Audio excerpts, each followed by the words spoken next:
Ladies and gentlemen, seekers of light and secret knowledge wherever you may be, you are listening to Points of Light Radio, the podcast dedicated to taking you past the apron and behind the closed doors of lodges everywhere. And here is your host, Stan Miller. Greetings, brothers and sisters. Shalom, assalamu alaikum. It's a pleasure to be back with you here again on Points of Light Radio at this point in the summer. And I'm really excited today, as you've seen me say with others in other segments of Points of Light Radio. I am excited for this particular segment because I'll be featuring an organization that I've been trying to cover for over a year, right? And that organization is the Ancient Order of Hibernians. Just to give you some insight, the Ancient Order of Hibernians is an Irish Catholic fraternal organization that was founded in New York City in 1836. However, as we've often discussed here on Points of Light Radio, there are references to its existence as far back as 1819. And like I said, you often see that here, right, on Points of Light Radio, where this is the set point, but an organization's probably been around a lot longer, right? The organization had its roots in the Defenders and Ribbonmen, right, which was a Catholic agrarian movement in the 18th and 19th century. To join, one must be male, Catholic, and of Irish descent. Right? Now, today's guest is a gentleman named Victor Boyle. He's a member of the Ancient Order of Hibernians in Montreal. And as I said, I can't wait to get started because, as I keep saying, I've been waiting to feature the Ancient Order of Hibernians here on Points of Light Radio for as long as I've been doing this podcast. So let's go talk to Mr. Boyle. But as I often ask you, are you still thirsty for knowledge? Are you still seeking for the light? Then just trim your lamp and follow me. Mr. Boyle, welcome to Points of Light Radio. It's a pleasure to be here. So, you are a member of the Ancient Order of Hibernians here in Canada. First of all, why don't you tell my listeners and viewers a little bit about yourself? Oh, wow. I'm the national president of the Ancient Order of Hibernians in Canada. I joined the organization about 25 years ago after a trip to Ireland. I met with Jim Callery, who was at that time was the director of Strokestown Museum, and he happened to ask me he said, "Where are you from?" And I said, "Montreal." So he said, "Oh, you must know Grosse Ile." So I had to confess I didn't. So he said when I get back to Montreal, I should give it a look-see, and I did. And once I visited Grosse Ile, I became a member of the Ancient Order of Hibernians right away. I was born in Montreal in 1958. Lived in Toronto for a few years. Spent some time in the States. But had to get back home to Montreal as soon as I could. My family was here. Okay. Now you're in the frame. Okay. Well, tell us about the Ancient Order of Hibernians, shall we say? Let's talk about them. I understand from a previous conversation with you, it's a topic that's near and dear to your heart. Very near and dear to my heart because first of all, the organization started around 1565 in Ireland, and it was a military organization. And what we did was we protected the homes of the parishioners that the priests were saying mass at, because at that time, if you were caught, then the whole family would be murdered. So we were a very military and militant organization there. And of course, we don't have so much call for that activity now, but over the years, we still have been fierce defenders of the Irish first of all, the Catholic faith and the Irish heritage, and we still do that today. The organization in North America was started in U.S. in 1836. And with Montreal being so close to the to the United States and especially to New York, we had a very easy back and forth between the two countries of the Ancient Order of Hibernians. So we were always the Ancient Order of Hibernians in America, and we kept that until 2006, when, because of government rules and regulations about funding, we were no longer allowed to be a charitable organization if we were giving any of our funding to a foreign entity, which of course the AOH in the US was. So out of necessity, we became the Ancient Order of Hibernians in Canada. Okay, now you said one of the purposes is to preserve Irish heritage here in Canada. How do you do that exactly? Yeah. Well, first of all, we're the only national Irish organization in Canada, and we have divisions literally right across the country. Divisions are typically made up of between 21 and 50 individuals. And that was intentional, going back to the old times, when the fewer people that knew who you were, the safer you were. So we're kind of structured along, even though that's no longer the issue, we're still structured around that same sort of that same grouping. And usually it ends up being, each division is made up of very, very close and intimate friends. So our what we do is we actually keep our ear to the ground in the different cities and areas that we live in, and we listen for anything that's of Irish heritage nature, and we help out wherever we can, whether it's financial, whether it's just the moral support, or if they need advice, or they need access to government funding. We're usually there to help them get that done.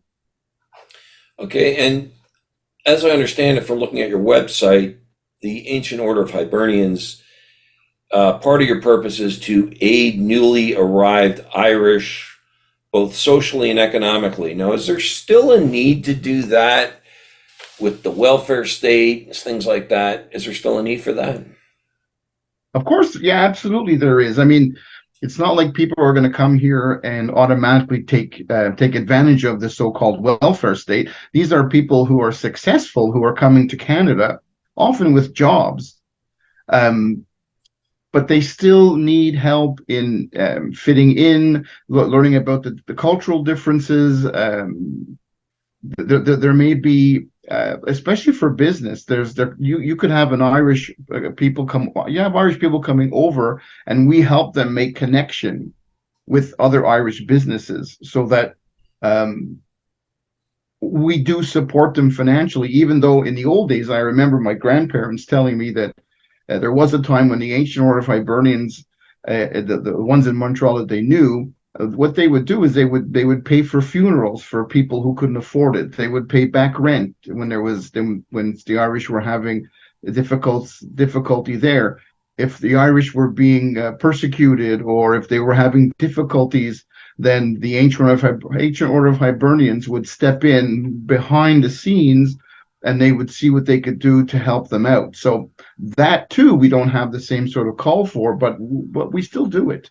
Oh, okay. Now, you also provided a continuing bridge with Ireland for those who are generations removed from their ancestral homeland. Now, I imagine you're still doing this, but how do you do it? Do you organize tours? Things like that?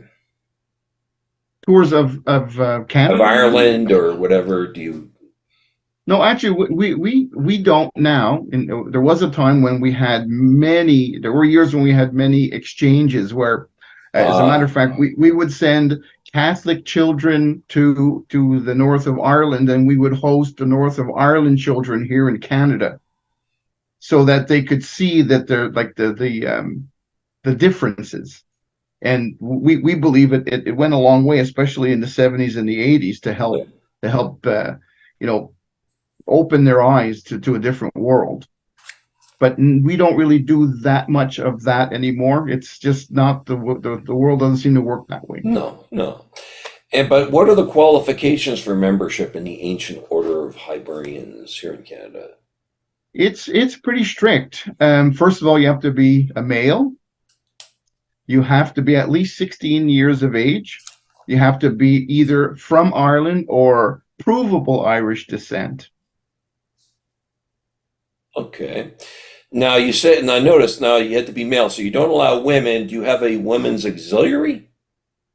We have a complete separate organization and a fantastic organization called the Ladies Ancient Order of Hibernians. Okay. And you've got to try to set me up with with an interview with them because I'd like to hear about them too, and a little more about Oh, them. absolutely. Yeah. Yeah, it's really an unbelievable organization. We just met with the Sinn Féin leader in Ottawa a couple of weeks ago, and during the peace process, sorry, during his campaign, he's of course he's from Ireland. He was saying that if it wasn't for the Ladies Ancient Order of Hibernians, then he probably wouldn't have got elected because they took to the streets, they knocked on doors, they twisted arms, they bent ears, they were relentless in making sure that the word got out that this particular Sinn Féin candidate, not and all Sinn Féin candidates, of course, are good candidates, but this was the right person in that particular riding for this time, and for the first time in history, a Sinn Féin candidate actually won by a large majority. Good. And is there a degree system with the Ancient Order of Hibernians? Yes, we have actually our degree system is very close to the Knights of Columbus. Okay. So you have first degree, second degree, third degree, and fourth degree. Okay. And what are they called? Do you know? Off the top of my head, no, I don't know what they're called. Okay. And what is it? Is it a little ceremony for each one? Things like that? Yes. Okay. Yeah. Now, you talked about the Knights of Columbus. What exactly do the Ancient Order of Hibernians do that, shall we say, the Knights of Columbus wouldn't?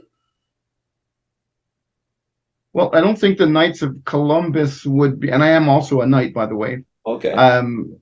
Yeah, I've never actually sat down to analyze the differences because to me we're so close in our makeup. Our fourth degrees are very similar. Our reason for being is very similar. But as far as the Ancient Order of Hibernians are concerned, we really have been, for the most part of our history, more of a low-key organization. I'm sure that most of the people who are listening have heard of the Knights of Columbus, but I'm not so sure that they've heard of the Ancient Order of Hibernians, even though we're in England, Ireland, United States, Canada, Australia, the Isle of Man, and Scotland. And I believe we have somewhere around 277,000 members worldwide. Wow. Okay. Yes. And outside of that, I guess, is your protection of Irish heritage, which is really not something that I would say the KOC would be doing. No, but keeping maybe it's just coincidence, but the local lodge that I belong to for the Knights of Columbus, I would say 80% of them are Irish, and many of them are AOH members as well. Oh, okay. Now, where do you meet with the Ancient Order of Hibernians? Well, we have a spot in right downtown, the Catholic Community Center on the 5th floor. We have an office there, which we share with the Knights of Columbus. Okay. But being a national organization now, just like we're doing, Zoom is probably the best way for us to touch base. There was a time where the only way we could get together would be at a biannual what's what I'm looking for? Convention. Sorry, yes. And I know the AOH in the US still does a biannual, but their numbers, ours pale in comparison to the US, of course. Okay. So for us, the amount of money it would take for us to put together a national convention, that money would be much better spent helping some local organization or local family, pay their rent or buy groceries than to everybody get together. Well, and what drew you to the Ancient Order of Hibernians? What would we say drew you in? Well, when I was told by Jim Callery I need to go to Gros Isle because Gros Isle is where 5,424 Irish people are buried that died from typhus in Wow. 1847. And in 1898, the Ancient Order of Hibernians decided that it was completely unacceptable that those 5,000 people did not have. There were no crosses. They were trenched in just buried in trenches, and we thought that was completely unacceptable. So we started to raise money to put a Celtic cross on top of Telegraph Hill, which is the highest point of the island. And what we did was we started mapping out plans for a 4-foot Celtic cross, and we asked for 10 cents donation from every one of our members. We wanted no government funding. This was very personal to us. We wanted grassroots Irish people to pay for this. It started off with a 4-foot plan, and what stands there now is a 46-foot Stansted granite Celtic cross, the highest freestanding Celtic cross in the world. In the end, yes, there were some funds that were donated by the government, but for the most part, it was completely financed from membership of the Ancient Order of Hibernians. Wow. And on that cross, which is what really got me, there are 3 inscriptions: English, French, and Irish. And the English inscription reads something very politically correct along the lines of here lies the people who left Ireland for a better life, only to have it end tragically in this location. May God rest their soul. Then the same inscription was translated into French, but the Ancient Order of Hibernians said we would prefer to have, or almost insist to have, one completely in Irish.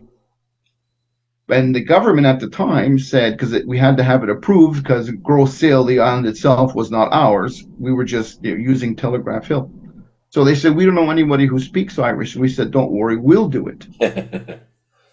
So when you look at our inscription in Irish, it says, here lies 5,000 children of the Gael murdered by an unscrupulous government, a tyrannical government, and a fake famine. Here they lie. May God have mercy on their soul. And because nobody could translate it, it went up like that, and it's been there ever since. So for me, when I saw that, I said, if there's any organization on the planet that I think I want to be a member of, it's that one. And I went to find the organization to become a member that day. Now, what are your future plans for the Ancient Order of Hibernians here in Canada?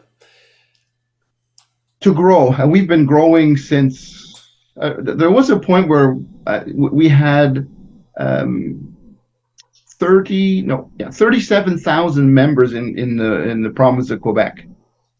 We absolutely do not have that membership now for lots of reasons. First of all, there's the language issue. We had a lot of people leave. So politically and realistically, those numbers fell like down to next to extinction. But because of the internet, we're starting to find people who are in Vancouver and BC, right across Canada, whose parents were members, whose grandparents were members, who had stories, who have artifacts. And now these people are coming back to roost. So for me, one of the most important things is to continue to grow across Canada to make sure that our Irish heritage doesn't get forgotten. And there's actually an organization in BC called the Ireland Canada Place Vancouver, and their park that's going to be dedicated to all the Irish contributions across Canada. It's a phenomenal initiative that I've been working with them for many years as the AOH national president. Now, I've heard it said that you learn a lot about yourself in fraternalism. What did you learn about yourself in the Ancient Order of Hibernians here in Canada? Well, actually, the thing that comes to mind right away is in my whole life, I've never been a joiner. I'm an accountant by trade, um, all business, very much following the rules and regulations and a simple, quiet life. Did well. I was successful, but once I joined the Hibernians and started getting exposed to my own history, my own heritage. I mean, I'm Irish, period. I don't have to quantify it. I was born and raised Irish. Both my parents are Irish. My grandparents had an accent. I mean, I'm Irish. When I grew up, there was only Irish people, no one else in the world. But because I'm part of this organization, meeting other people, it's giving me an opportunity to take a step back and maybe analyze all the things, the very specific things that you learn throughout your life, and that somebody almost shines a flashlight onto those things and gives you a chance to rethink them, embrace them sometimes, to maybe fight them, but for sure to take another look at them. Well, Mr. Boyle, I appreciate your time today and all the best to you and the Ancient Order of Hibernians, sir. Thank you, Stan. Victor Boyle, brothers and sisters, shedding some light on the Ancient Order of Hibernians. What do you think? You learn anything there? On a personal level, this reinforces what I keep saying, and my personal findings here on Points of Light Radio is that there's something for everybody in fraternalism. Okay, in this case, you have an organization that's trying to preserve their culture and others that are trying to preserve their religion, right? Right? There's something for everybody in fraternalism, right? And from a historical standpoint, you've seen me feature the Orange Order here on Points of Light Radio and some of the other loyalist orders. Okay, what you're seeing here today really carries that journey a little further, right? The history of the Irish and where they went is another one, right? There was a real desire among many Irish immigrants to the Americas and other places to preserve their history and their culture. And this was a huge part of this. Okay, they really wanted to do that. And even further, you see the history of Quebec. Okay, Mr. Boyle talked about his ancestors arriving in Quebec, right? At that point, when they were coming in, that was at the very height of the Irish potato famine. Okay, and when they arrived in Quebec, many or most of the orphans were allowed to keep their Irish last names, right? Because some folks didn't want to see that. They were allowed to keep that, which was very good, right? And Quebec, don't forget, was where many of the Irish settled when they came over here from the Irish potato famine. So it's actually quite interesting, right? And it's wonderful to hear that the Ancient Order of Hibernians is growing. We'll definitely have to have Mr. Boyle back here on Points of Light Radio. I'm going to hold him to his word on those promises that he made to me, right? Unfortunately, as I keep saying, often here on Points of Light Radio, I'd love to go further with this. This is another organization I really do want to feature again here on Points of Light Radio. But that's all for now. Before I go, I want to remind you that this podcast is available on YouTube and Spreaker. Please share, like, and subscribe when viewing Points of Light Radio on YouTube. You can follow Points of Light Radio on my Facebook page at facebook.com/Points of Light Radio. My Twitter handle is at PO Light Radio. You can see the link to my Spotify channel as well as my Points of Light Radio store. But brothers and sisters, I'm sorry to part with you, but until we meet again, just step into the light.